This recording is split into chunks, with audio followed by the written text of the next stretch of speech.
In this video, I'm going to show you how to put an image into shape on Photoshop. I have a blank canvas already open in front of me. So on the tools on the left hand side, go down to get the one that looks like a rectangle. It's probably going to be like that. When you right click on that, you will be presented with some preset shapes. I'm going to click on that custom shape tool. When you do that, the top bar will change. You'll be given this option to pick some different shapes. Click that drop down. I have a wild animals folder here.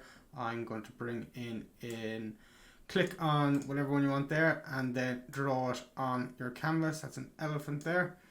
It's come up in blue because I have that blue color chosen down here to the left. I'm going to click enter on that.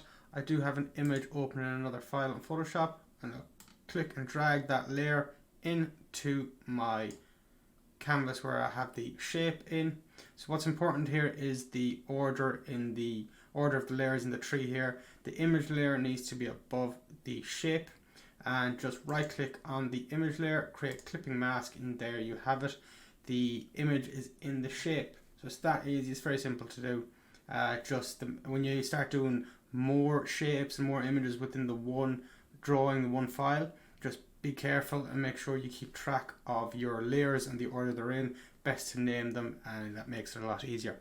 Thank you for watching. Bye bye.